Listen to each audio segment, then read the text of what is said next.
It has been an amazing start right from the day one, followed by wonderful speakers delivering excellent talks, inspiring and motivating us, giving us hope and light in these difficult times.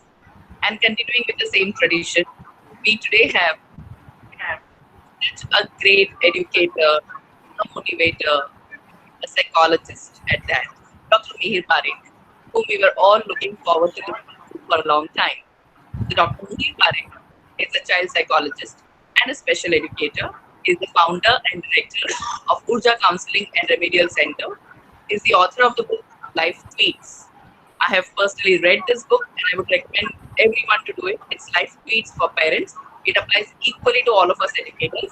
It's an excellent book. If you want to gain pearls of wisdom in just one or two sentences, this is the book you must put your hands on. Dr. Parekh is the student counselor in 11 schools of Mumbai. I'm very proud to say that Ram Ratna Vidya Mandir, our very own school, is also one of those schools where he is a partner in children's counseling. It has always been a great pleasure to have Dr. Parekh speaking to our teachers or conducting sessions for our students or parents, and we look forward to his continued support even in the future. Dr. Parekh, today we were all waiting for you and for this session. And without any further ado, I welcome each and everyone for this wonderful session, everyone from RRIS family and everyone who has taken out time to join us here at Adharshila Talks. So over to you, Dr. Mihir Parekh, and looking forward to learning a lot from you today. Thank you. Most welcome once again on behalf of RRIS family. Thank you so much, Dr. Jaya. Good evening, everyone. Before we begin, would like to thank Dr. Jaya for giving me this wonderful opportunity to take a lecture for teachers today on learning disability, and also making me a part of this wonderful enriching forum. Though I couldn't attend, many lectures which took place, but what I could understand is that the lectures were very enriching, and most uh,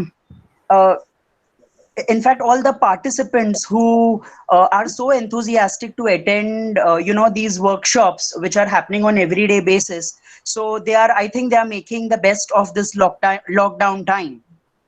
In fact, Dr. Jaya, I feel that I am actually standing in the conference hall of RRIS and delivering a lecture to teachers. We All have right. heard you so many times. We are feeling the same, sir. Thank you. So let's get started. Yeah, before we start, I would also like to thank Amit sir for all his technical help, so I could, able to present today. So thank you, Amit sir. My pleasure, sir. My pleasure. All right. So good evening, everyone. Let's begin with today's topic. The reason I chose to speak about learning disability is. I will run my PPT, and I believe why it is important for teachers to attend. I believe everybody can see the slide. Sir, I think the presentation mode has not gone right. Can you retry it, sir? Yes, yes. Just a moment, sir.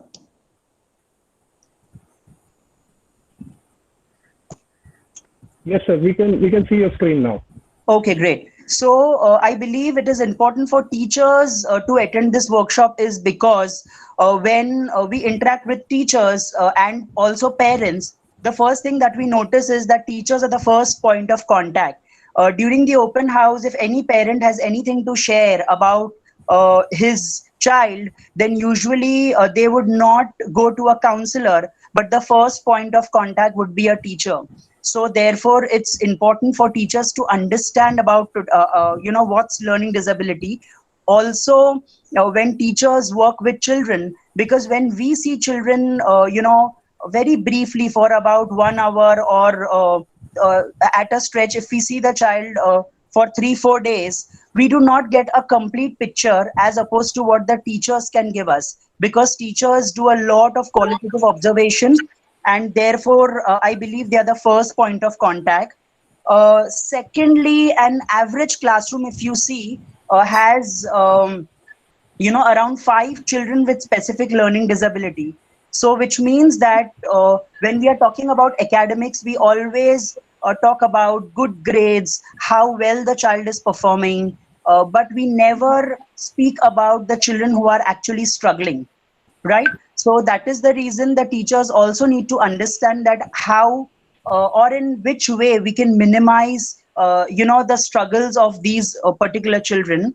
And most important thing is that it is the disability that we are going to talk about, it is an invisible handicap. Okay, for example, if we are talking about say things like cerebral palsy, then somewhere we can see that the child has a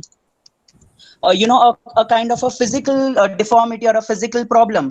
But when it comes to learning disability, the child looks absolutely normal, and then the teachers will only feel that this particular child is very lazy and therefore he doesn't want to do. But unfortunately the handicap is invisible, and therefore these children struggle a lot. So this is the reason I thought of taking this topic today. When we are talking about learning, okay, so we always understand and equate learning with regards to marks. So say for example, if a child who's got 90%, it means that the child is very intelligent or the learning has gone through well. But what after this session, what I want the teachers to understand is that you actually have to measure learning in this particular way, in these points given. First is the duration. So whatever we learn, we are actually have to see that whether the information has gone to the child's long-term memory or the short-term memory. Okay. For example, you must have come across certain parents who come and share with you that, till last night, he knew everything. He remembered everything. Just don't know what happened on the day of the exam and everything just got wiped out. So which means that the information has just gone to the short-term memory and not to the long-term memory. So teachers have to ensure that the information goes to the long-term memory with good rehearsal. Okay. Also, I would like to add that the presentation is actually technical. I'm trying to make it as simple as I can. And please keep a pen and a paper handy. So apart from the information that is there in the PowerPoint, you can also note down whatever I say. All right. Sir, So we are unable to see your screen. I believe the screen share has gone off. Can you just try sharing once again? yes, sir.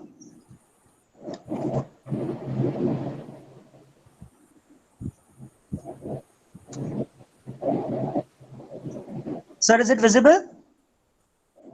Yes, sir, visible now.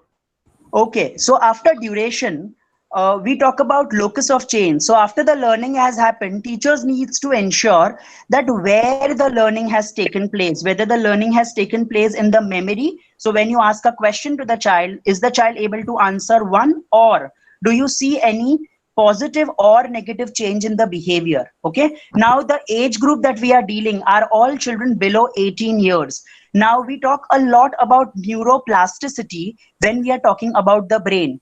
Neuroplasticity is nothing but the brain is like a plastic which can expand for some years, positively or negatively, or the kind of experiences that we encounter. So therefore, the teachers always have to keep a check whether any learning has taken place in the child's memory or in the child's behavior. All right. You also need to ensure, okay, be vigilant that what has caused the change. Either your good behavior with the child, some reinforcements that you use during your teaching session, or some other techniques that you used that has caused some change or some environmental change. All right. And at most necessary is whatever you learn has to be application based. All right. So say, for example, when you ask the child, how many grams are there in 9 kilograms? So if the child knows from the previous learning that 1 kg is equal to 1000 grams, so 9 kg is equal to 9000 grams, which means he is able to apply whatever he has learned. So ideally, learning should be checked on all these 4 parameters.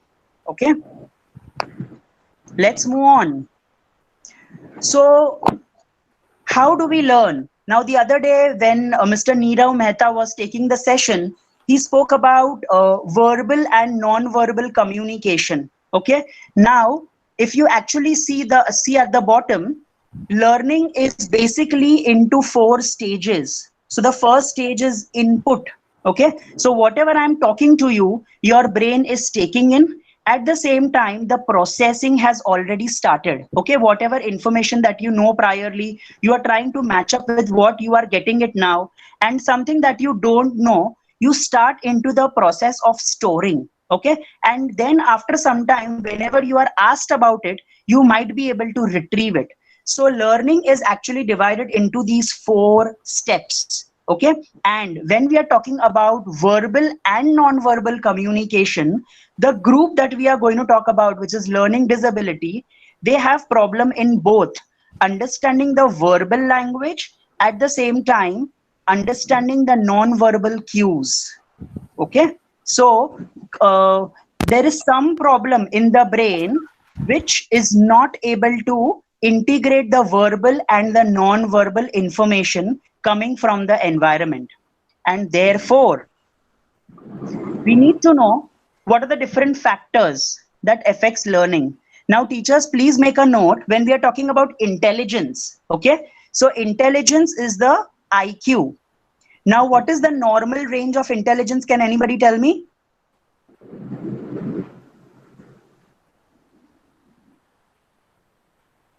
What could be the normal range of IQ? 5 to 6. I'm sorry?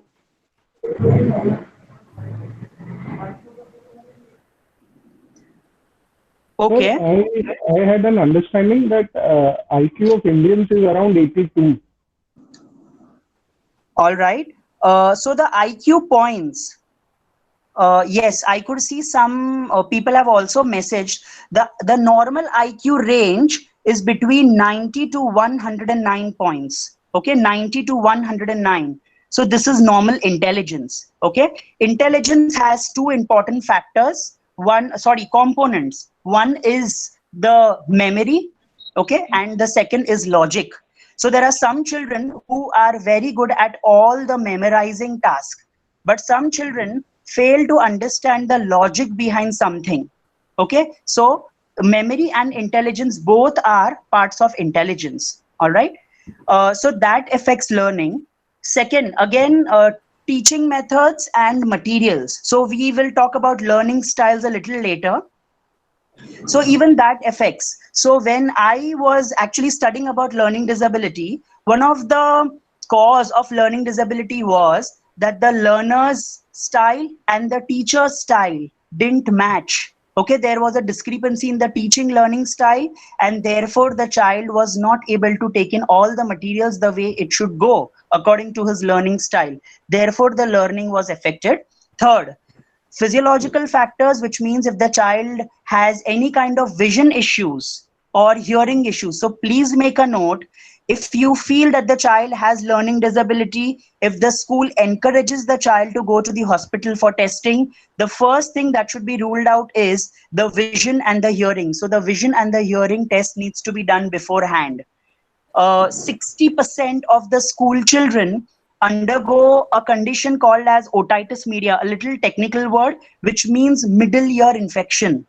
Okay, so at times what happens is because of this infection which goes unnoticed, and therefore the learning also gets compromised. All right, so the parents have to be very vigilant here when it comes to hearing and vision. Next is emotional factors, which talks about the logical versus emotional brain. Okay, I'll quickly take you through this. Now, say for example, if a child has a teacher who is very strict, okay, and the teachers talk to the child very rudely or very sternly, then the child's emotional brain is always active. The reason being that the child will feel that the teacher will come and beat me. Okay, though the teacher has not beaten the child any time, but these experiences the child may have learnt it in the or got it in the family. So therefore, what happens is the emotional brain is so active. So the logical brain, where the child actually has to reason out, remember, everything starts working at a lower pace, at a lower tone, because the child is hyper vigilant that something will hurt me, and therefore all the reading writing tasks get affected. Okay, so this all the teachers and the parents have to make a note that if you want, I'll also give you another example. Many of the parents have this concern that, you know, the moment my child goes and writes the maths paper, he is blank. Okay, or wo blank ho jata hai, everything he forgets. But there is nothing called as forgetting. It is only the emotional brain which is so active because of fear. Therefore, the logical brain starts facing the consequences. So always get into positive self-talks and have a positive, communication around where the child's brain feels more secured. Okay. Next is attention. And with attention, motivation, and a good teacher, I will cover all these 3 points together. Now, the normal attention span is between 15 to 20 minutes. After some time, the attention span will go down, and it is very normal. Now, if some parents come and tell you that he cannot concentrate for 1 hour, so that I think that the parents need counseling or the teacher will need counseling. One simple reason being that the attention span is very limited, 15 to 20 minutes. Okay. And then there are lapses. But here the role of the teacher or whoever teaches the child is very important. If the study method is made very interesting. So that's how I remember Mr. Nirav Mehta, who said about different teaching strategies or different learning styles. So for a visual learner, it is different. If things are made more into kinesthetic form, then what happens is there is a lot of increase in the neuronal firing. All the brain neurons start firing very well, and therefore again the concentration can go high. Okay, so the teacher's role is very important here to make the lesson interesting and to increase the attention span. Okay, and last is the previous learning, which we already spoke about, that I come across so many children in my daily practice where the child is in 10th standard, and when we check the child's reading writing levels, the child's level is just the child is functioning at 4th or 5th standard level. So imagine there is so much of gap. Okay, now whatever the class teacher is teaching in the class, the child doesn't have the previous knowledge of those concepts, and therefore the child will not concentrate. Okay, the child will become more mischievous in the class, and then the teachers have to say that he just doesn't pay attention because he doesn't want to listen. Okay, but the teachers somewhere fail that the previous learning is not there. I love this thing which I would like to share. 1 in 5 kids are dyslexic. I can't see your PPT. Sorry to interrupt. We can't see your PPT, sir. Okay. I think maybe you're doing it on the phone. What happens is when you're navigating between the chat, somewhere it gets disconnected. I think since it's actually on the screen for a longer period of time, maybe that's the reason. Okay. Now is it visible? Yes. Okay, so quickly I'll take you through intelligence, teaching methods, physiological factors, emotional factors, which is logical and emotional brain, attention, motivation, teachers, role of teachers, and previous learning. All these are important factors affecting learning. Okay, now this is actually a good fact that 1 in 5 kids are dyslexic. Okay, but 1 in 100 teachers might know what dyslexia is. And again, this is also one of the reasons where I thought of speaking to all the teachers about learning disability, because unfortunately, most of the teachers get into the process of labeling. Okay, and if you remember the lecture by Mr. Nirav Mehta, who actually spoke about a very beautiful thing, a triangle, where he spoke about the behavior which is at the bottom. Above that is the values and the beliefs, and above that is the I think the child's abilities. Okay, So when we actually try to talk about the child's bad points, okay, so what happens is the child's belief system also gets affected, and therefore the self-esteem goes down, which knowingly or unknowingly most of the teachers make this mistake. And therefore, in order to avoid labeling, we should know what do you mean by learning disability. Okay, is the screen visible? Yes, sir, it is visible. Okay, great. So learning disability is a language processing disorder. Okay, so if you see that till second standard, third standard, the child's favorite subject will be maths, but maybe language is not his favorite subject, because in maths the language part comes later. We have more calculations. Okay, so it is a language processing disorder which is more neurobiological in nature. So if any of the parent has either the father or the mother, so it runs in families. Okay, so it is biological, at the same time neural, which means that the brain is affected, the processing. Either there is some problem in the input, integration, storing, or retrieval, the four stages of learning. Okay, and it never happens after 18 years. Okay, so it will never So, happen. excuse me, sir, if I can ask a question here. Yes, yes, ma'am. So, as you said, it runs in the family. So, can we say learning disability is hereditary by nature? Yes, it is hereditary in nature. So not necessarily that the mother or the father or the will have it, but maybe somebody in the family, either the mama or kaka, somebody in the family will not be that good in academics or may have learning disability which was undiagnosed. Okay. Thank you, sir. Right? Welcome.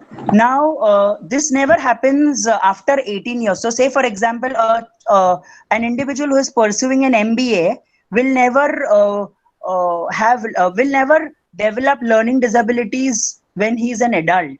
So, somewhere the learning disabilities must have been right from the childhood. Okay, so from 0 to 18 years, uh, any disorder that comes in, it's called as a childhood disorder, and it becomes more predominant or dominant when the child comes to school, because learning disability is a disability in reading, writing, despite of normal intelligence. Okay, so the child's intelligence is normal, but the child will have difficulties in reading and writing, right? Also, if you see that an intelligent child, when it comes to the exam scores will be poor, but the intelligence score will be very high. So somewhere we start feeling that there is some discrepancy happening, and then the teachers can actually feel that there is some problem. Either I am not being able to reach the child, or there is some other problem. Even though the child is so intelligent, but why is the child not scoring? Right? And somebody at times will say that he has SLD. Somebody will say he has dyslexia. So please don't confuse yourself. All these things means the same. So dyslexia means learning disability. SLD stands for specific learning disability. It also means the same. Okay? It's important for you all to know what is not learning disability.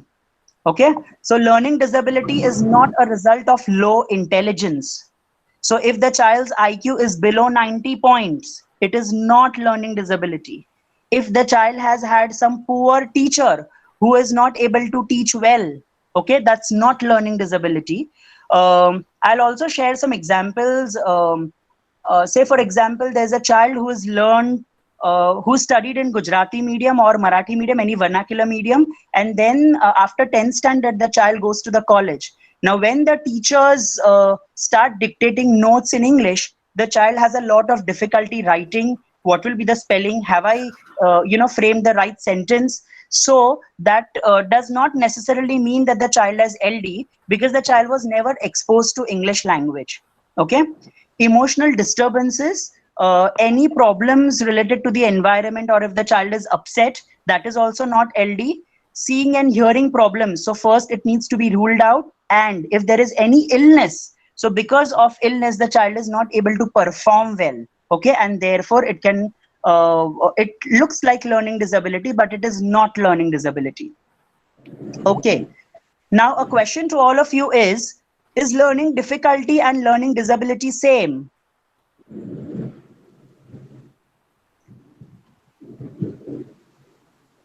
Any inputs?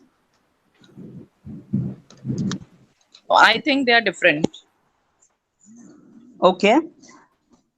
Yeah, so learning disability and learning disability both are different. Let's do an activity. I hope everybody has a pen and paper. Okay, so I am dictating 5 spellings. So I want you to write those 5 spellings with your non-dominant hand. Okay, so say if you are righty, so you write the spellings with your left hand. If you are lefty, you write it with your right hand. So let's begin. Change your hand and write. The first word is apparatus. The second word is succumb.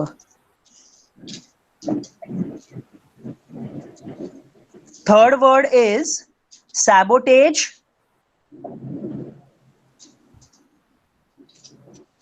And the last word is Mediterranean.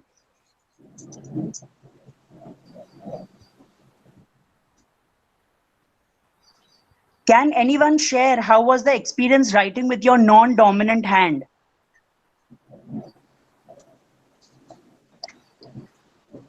Had to be more conscious of spellings as well as how we are writing. Okay, very bad. All right. And any other inputs? Anybody? I used my finger. I didn't use a pen, so I felt using my finger was easier than using a pen of my Okay. non-dominant hand.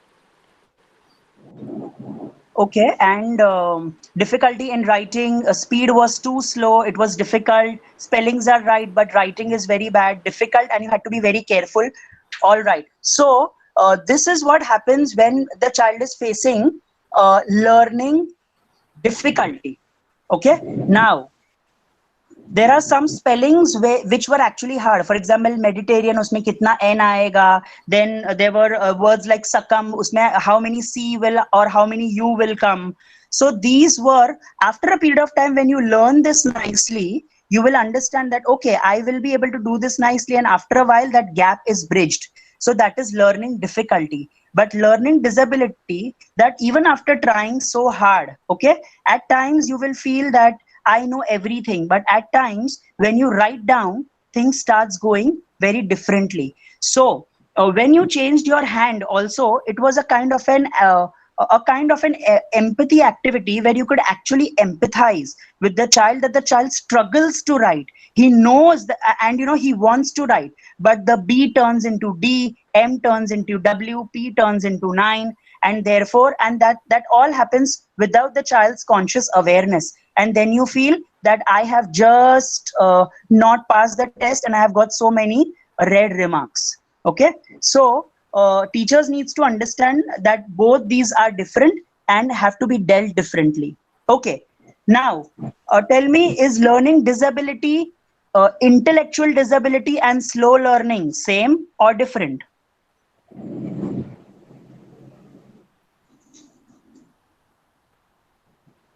Sir, I think it would be different.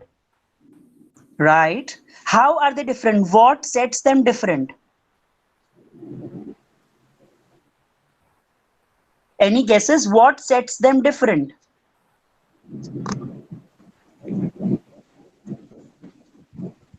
So Okay. learning difficulty, I feel, has to do more with the physiology or the physical aspects of your body, Okay. whereas learning disability, like you said, it could be hereditary. It is something which is inherent, though some of it could be acquired also. But it doesn't have much to do with your physical ability of the body. Okay. The major difference, what makes them distinct is the IQ, intelligence. Okay, please make a note. As I said, learning disability, children who suffer from LD have IQ of 90 to 109 points or above. So they have average or above average intelligence, but reading, writing is a challenge. But in case of ID, intellectual disability, earlier we used to call this as mental retardation. The IQ is only below 70 points. Okay, so whatever they learn, it just gets wiped away after a while. And when we talk about slow learners, the IQ is between 70 to 79 points. So again, whatever the child learns is very much short term. It doesn't go to the long term memory. So constant rehearsal is necessary. But when you talk and ask anything to a child with learning disability, he will be able to tell you everything even after 1 month, maybe in bits and parts, but he remembers that information. But this is not the case with children who are slow learners and intellectual disabled. Okay, so this is one difference. So this is what happens. Say, for example, in a Thank you school, for your you very Thank you. Yeah. So say for example, in a school, you have certain children who look so normal. Okay. And we feel that the child has learning disability, but no, the child may not have learning disability, but he may be a slow learner. So therefore, the role of testing is very necessary if the teachers are able to identify. Okay. So let's move on to the dark side of learning disability and also the bright side. So children who are learning disabled, they are quite immature. So now let's talk about non-verbal communication. Okay, say for example, if a person is if a guest comes to your house and the host of the house keeps on looking at the clock, then it might indicate that the host is in a hurry and so I have to leave. Okay, this is something which a child with non with learning disability might not be able to pick up, the non-verbal cues. Okay, therefore they are very immature in their behavior. Even in their group of friends, this particular child is called as a tube light, right? That everything clicks him later and then people keep on laughing at him. So because of all this, the child starts having a very poor self-concept, a low self-confidence.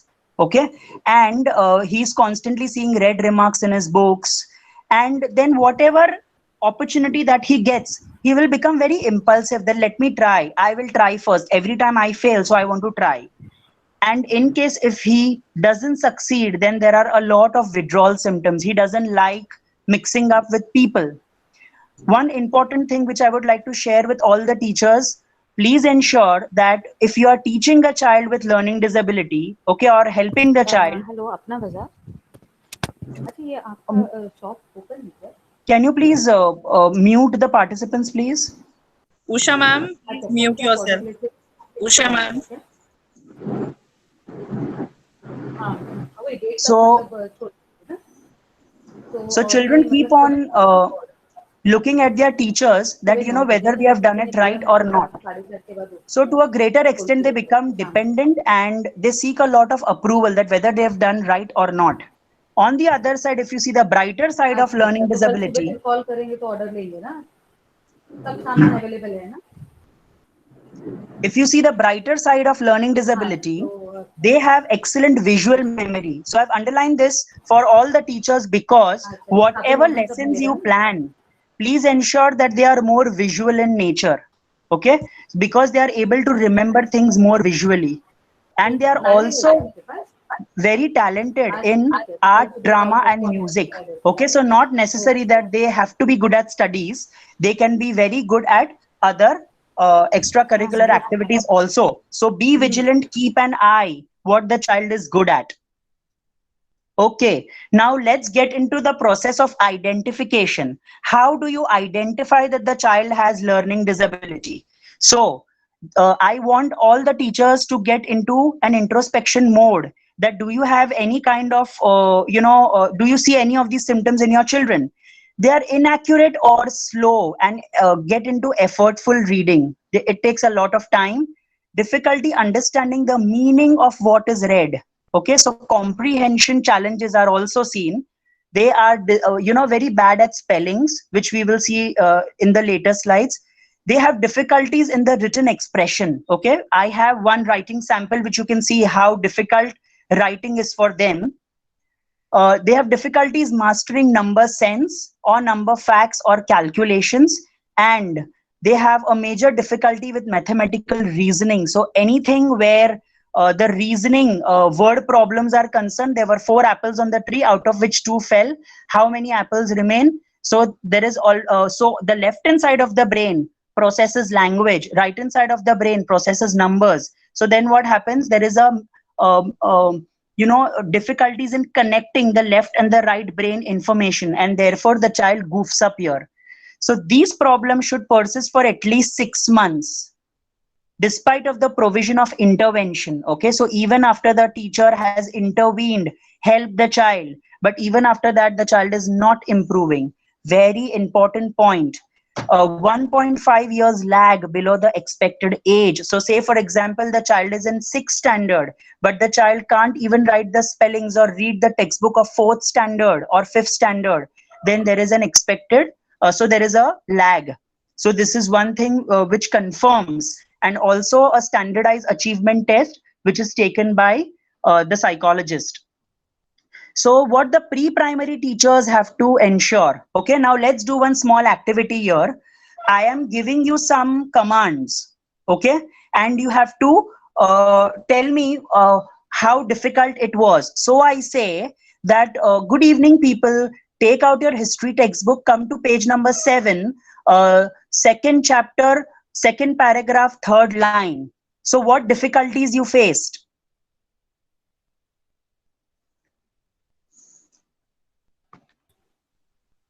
A child might not easily understand the multiple instructions.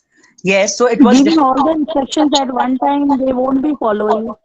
Yes. So first, so I said good evening, then open your history textbook, then come to page number this. So page number, chapter number, paragraph number, line number. So many instructions at one go. So the child will just keep the book open and he will sit.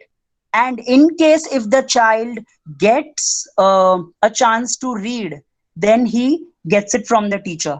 The teacher says that, were you dreaming when I was giving you these instructions? But unfortunately, the teacher fails to realize that the child cannot comprehend more than 2-3 instructions. Okay, so always when you are saying this, you actually have to have a very slow pace, which we will talk about the classroom intervention strategies. Then for small children, fine motor skill based task poses a challenge. The grip is a concern, coloring within the boundaries, lacing a bead. These are all the challenges that they face. Left and right, okay, wearing right shoe in the left leg and vice versa. They have a very poor body image. Okay. So let's again do one activity. You can sit and you can just follow my instructions. So you keep your hand on your nose. Okay, hand down. Keep your hand on your nose and then on your ears. Okay, with your right index finger, touch your left ear. Down. And last one, with your right hand middle finger, touch your left eye. Yes, so most of us can do this because we have a good body image, which means my body or my brain is able to understand what is left and what is right. Okay, even when it is in space, even if my eyes are closed, then also. But children with learning disability have all these issues. So many things they have to process at one go. They have difficulty with the pencil grip, so they have a very awkward pencil grip. Okay, so for pre-primary teachers, you always have to ensure that when the child is able to bend his thumb nicely, that is the first indication that the child is ready to write. Okay, at times the child is not able to bend the thumb. The child will hold the pencil with all his fingers, but the thumb will not bend, which means that the writing, he is not ready for writing, though the other children are ready. So also this gives you one indication that whether the child is at a risk of having learning disability later in life. Also, there is a history of delayed speech and history of no crawling. Okay, the child picked up speech after 2 years, after 3 years, even he had a joint family, even the role models at home were good in talking. Crawling, he never crawled, he just stood up and he started running. Then language development is also poor, he struggles to find words. Okay, and late in establishing dominance, where what is left, what is right, it has to come by the age of 3 years, but the child cannot establish the dominance before the age of 4 or even late. So these are some symptoms which the pre-primary teachers have to note, because this will help you in the process of identification. Then we go to symptoms in primary and secondary, where the child struggles to read and at times comprehend. They have difficulty in copying from the board. Okay. Then till first grade, they are good at math as compared to language. After some time, the spelling errors become very much evident. Uh, Learning a second language is a trouble, because they learn in English language. English is an opaque language as compared to the other language. For example, in Hindi, if you say ma ko aki matra, so it is very clear it is ma. But in English, if we say ma ko ma plus a, so it becomes ma. For that, for a you have to add double a. Okay, so therefore the first language is affected, so the other languages are definitely going to get affected. Then time orientation, so the child will be clueless. Even in the afternoon, the child will wish good morning. Okay, most of the teachers and the parents will have this thing to say, that usko orally pucho, usko sab kuch aata hai, but the only problem comes in writing. So this is one major symptom. And day by day, when the writing increases in the school, everything becomes a challenge. The child cannot even frame a single sentence, using the right usage of grammar. So all these things are identification necessary for the teachers to know. Let's quickly move. Learning has different kinds, which is dyslexia, which is reading disorder, dysgraphia, which is writing disorder, dyscalculia, math disorder, dyspraxia, which is which the sports teacher or the dance teacher can easily identify. The children are not able to copy the right motor movements. Motor means muscle movements. The writing grip is very much awkward. The child would twist his hand and write. Okay. Non-verbal learning disability, as I mentioned, the child is not able to pick up the social cues. And pseudo LD, at times the child's learning environment is not stimulating. Okay, and therefore the child will show LD like symptoms, but later on, if given a good environment around, a good teacher around, the child will improve. So this could be just pseudo LD, but not a permanent LD. Okay, I want you to do this exercise. Okay, if everybody can unmute themselves for 1 minute, and you can read this. What you have to do is you have to read the word. Sorry, you have to read the spellings of the words given to you. So can we start? Read the color, name of the color. Blue, orange, pink, yellow, red, green, red, blue, purple, blue, orange, red, purple, no, color, color, red, green, yes, red, pink, orange, pink, orange, red, blue, green, and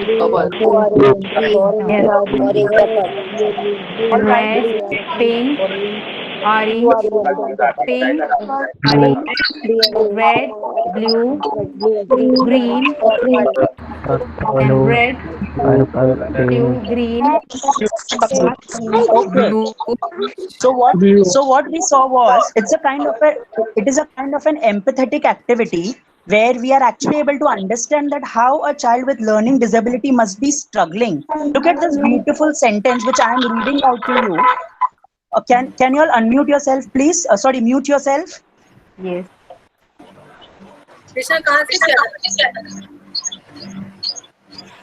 Okay, so a child with reading disability will actually, the words will appear like this. So he wants to read. We spell words exactly as they sound to us. So everything gets jumbled up. See in the next slide. The word sare and os, tus, aced correctly. But the actual sentence is, the words are not spaced correctly. So do you see even the pronunciations starts getting affected? See this one. Sometimes all the letters are pushed together, getter. Okay, so here also you see that everything is just jumbled up. So this is something where the child faces a major trouble. So one important takeaway, if you feel or if you are suspecting that the child has learning difficulty or learning disability, do not force them to stand up in the class and read. It will be very humiliating for the child. Okay, so what the teachers have to check, now we are slowly getting into analysis. You have to check whether the child is able to read that particular standards textbook, age appropriate reading one. When they are reading it, is there a clarity in their pronunciation? Number three, you check the fluency, that how fluently they are able to read, and give a pause in between and ask them, now explain me this line. What does this mean? So you will actually understand that whether they are able to comprehend. Okay. Also, there are some children who do a lot of guesswork. So say, for example, the word is for, and the child will read from. If the word is was, and the child will read with. Anything that starts from W is with. Okay, so you also have to check that whether the child is doing guesswork, is he taking a lot of pauses while reading. Okay, and very important, at times while reading the child misses out on some places in reading. So after reading the first line, he will directly jump to the third line, right? So when you are asking the child to read, Sir, this unable is to see your PPT. 1 minute.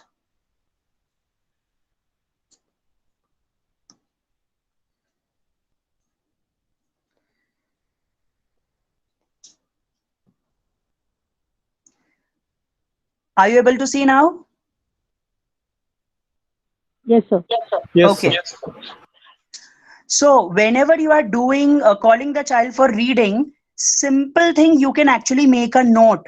Okay, whether he's able to read it age appropriately, pronunciations are clear, fluency is there or not, whether he's able to comprehend, does he do a lot of guesswork, does he pause in between, and while reading, does he miss out on places? So this will actually give you a lot of information about the child. So make your observations very clear when you are presenting it to your section heads or the principal. These kind of observations should actually come in. So there the principal or the section head gets some kind of an idea that, oh, this child is really struggling. I need to intervene somewhere. Okay. Next we do is writing. Now, see how the writing sample is there. The child has written, we'll start from the date, 17th April 2006. So the P is written as G, so it's turned ulta. 9, okay, is written as 6, the date one. Then he's written, today my dad is going to buy me a pink Tamagotchi. Now, T should be capital in the beginning. Okay, then D, dad, has to be D is small. BUY, buy ke jagah pe he has written DUY, die. ME, me, in place of ME he's written EM, so it's transposed. PINK, pink ke jagah par he's written PICK. I'm sure teachers must be coming across these kind of writing samples in the class. Okay, in case if you come across, then this indicates a lot about the child's writing abilities. So what I want you to analyze in writing. So first you will give them some copying task. Okay, this is how you're going to check writing. So give them a copying task which is visual in nature, right? And see that whether the child is able to write around 20 words or 12 to 20 words in 1 minute. Okay, a normal child who is in second standard, third standard is able to write 15 to 20 words in 1 minute. So this is visual. Second, dictation. So give them an auditory task, so where they're able to hear and write, so which is dictation. Number 3, give them one topic to write, a free writing. So visit to a beach or my friend's birthday party or whatever. And 4th is comprehension. Give them a small passage to solve and then check. Now see what you need to check. Emotional indicators, whether the child has, used a lot of writing pressure, that indicates that the child may have a lot of inbuilt anger, or also the child's hand muscles are weak. Okay, because the child is applying too much of writing pressure. Legibility, check whether the writing samples are readable. Check the speed, 15 to 20 words in 1 minute or not. I mentioned about pressure. Spacing, okay, the spelling, the words needs to be spaced correctly, 1 finger space. Sizing, if the letters are too tiny, that may indicate that the child is quite passive, the child is very meek.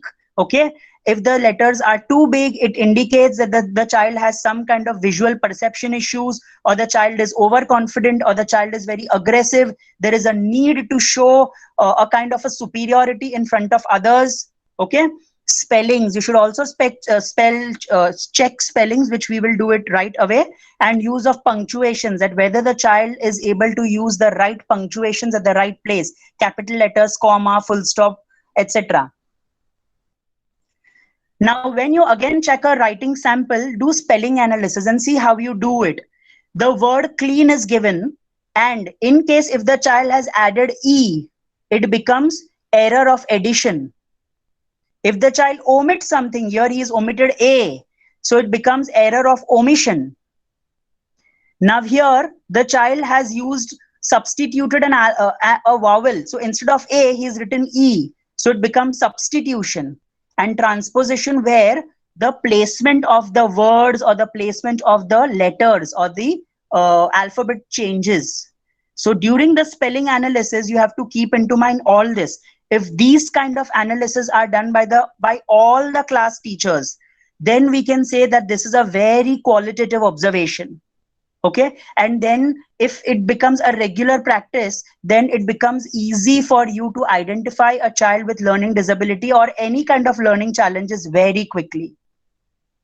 So far we've done reading analysis, writing analysis, and now lastly we will do the math analysis. Okay, what do you do in maths first? So give them to recognize numbers, subitizing. So say for example, ask them to take out 3 fingers. Okay, you show them 4 fingers and ask, don't count. You immediately tell me how many fingers are these. So the child is able to form a whole picture of 4. Before and after is also a major challenge in children with learning disabilities. Mental math is very poor. For example, if you tell a 2nd standard boy, how much is 4 plus 2? So he will say 4 in my mind, 2 on my fingers, and then he will count after 4. So the child is not able to do mental maths, random tables. They are not able to do tables nicely. Even in 10th standard, the child struggles with tables. Therefore, all the boards have given this facility of using a calculator, okay, in order to minimize the child's struggle. Concept of big and small. So they can understand what is big and biggest. They will never understand what is bigger. The comparative thing, they might not understand. Application of concepts. So now the child knows 4 plus 2 is 6.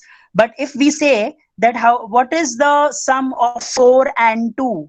So again, the language has come in. So the child faces difficulties here. Understanding the language of maths is a challenge. Ability to generalize. The child knows 5 plus 5 is 10. 50 plus 50 is 100. But when you ask them, how much is 5 lakhs plus 5 lakhs? So that they will say, teacher, you have not taught us this.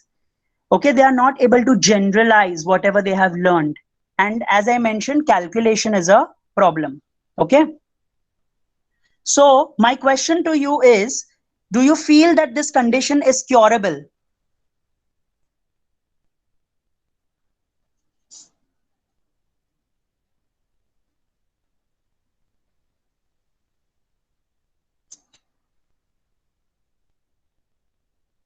Okay.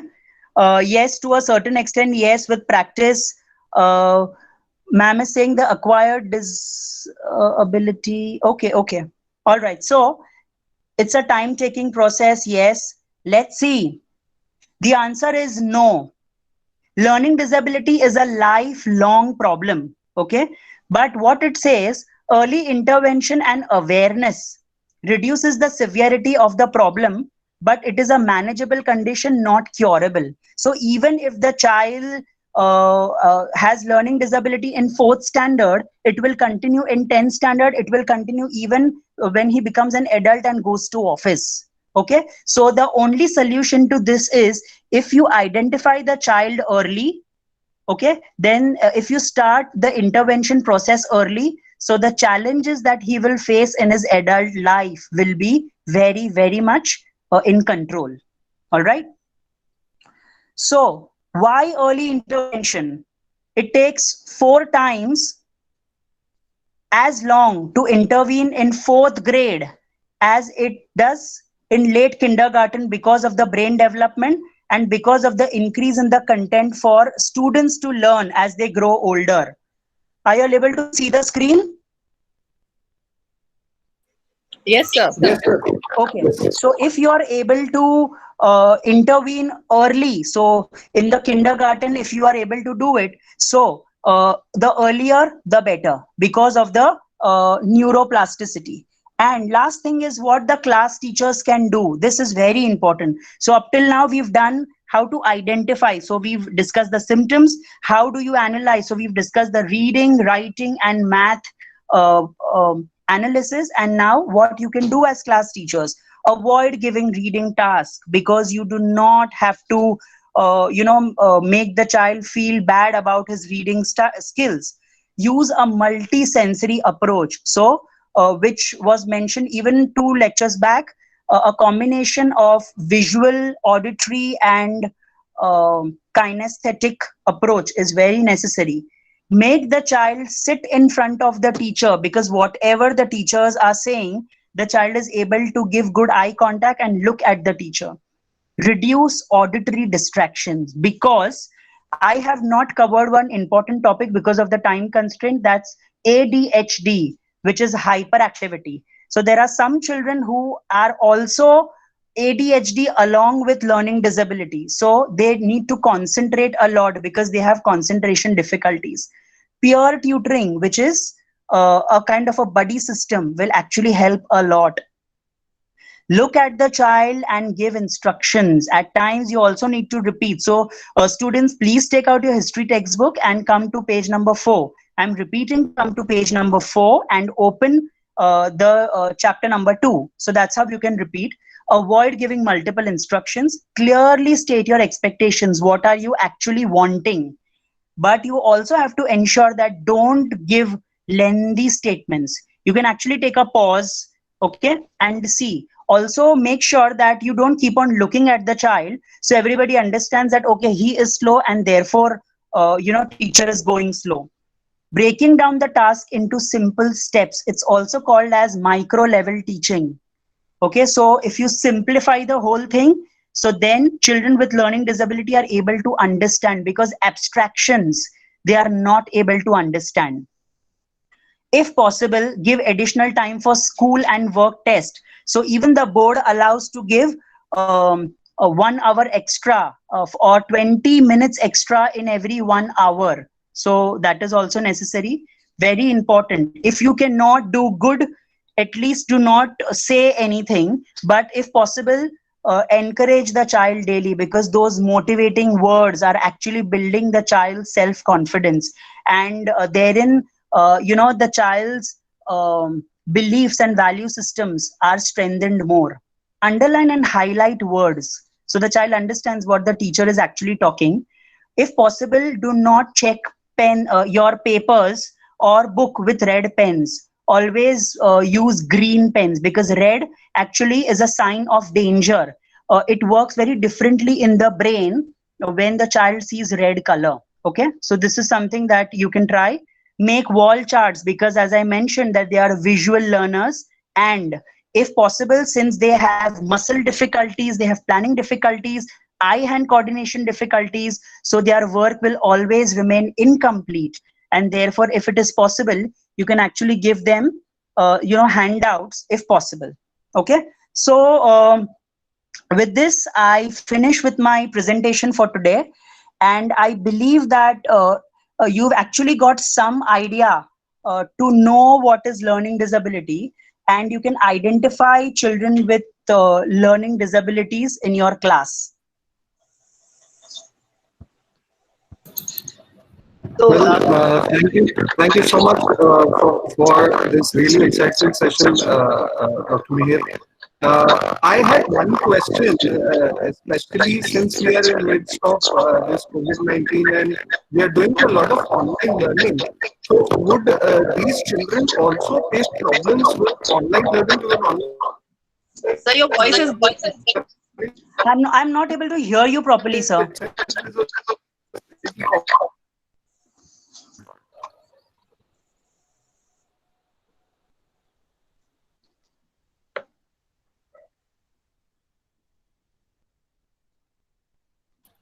Sir, were you able to get my question? I could, faintly hear, sir, something about online learning you were saying.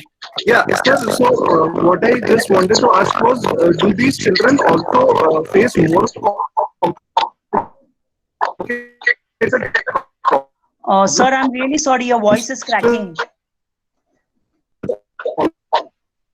if I see my learning with students and it will continue for some time? So, Dr. Mihir, I think he's asking if these children are facing problems with online learning as well. Children are facing, I'm sorry, ma'am. These students who have learning disability, are they Okay. facing problems with online learning also?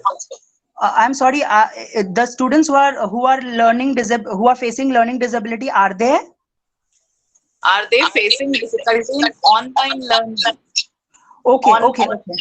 All right. So, because of this particular situation, what happens is online learning can actually be a kind of, a boon to children with learning disability, because online learning actually gives them a lot of visual feedback, at the same time an auditory feedback.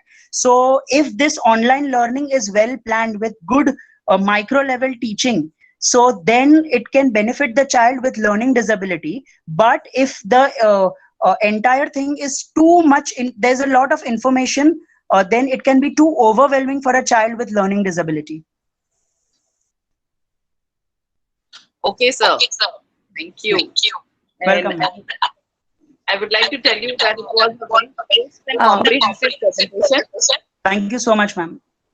I'm sure it has made teachers and all of us more conscious, and we will be more empathetic towards children. Okay, thanks. It is also important to understand that they need an early intervention. So I urge all to take this point very seriously and be very conscious in identifying children. Also use the strategy that Sir has proposed to support the children. Am I audible? Ma'am, your voice is cracking. I'm sorry. Oh, I don't know why. Ma'am, I can hear you. It's just that it's echoing a bit. So I think this is a technical glitch. You all have to bear with it. So let me not take out any further. I would like to thank Dr. Parekh, and we will share Sir's information of Sir's out so that people can write their rights. So is that okay? Yeah, no problem, ma'am. That would be great. Okay, that's good. So we will share this information to all the participants. So if any questions are there, you can write to Sir. Great. I would extend gratitude to Dr. Parekh and Thank all you so much, ma'am. educators, all the parents of our schools, the colleagues of our and several principals and teachers, many other schools. I would like to make a special mention of Ms. Priyam Karta, who has been an inspiration for me as an educator. It was great to have you in this session. We look forward to having you.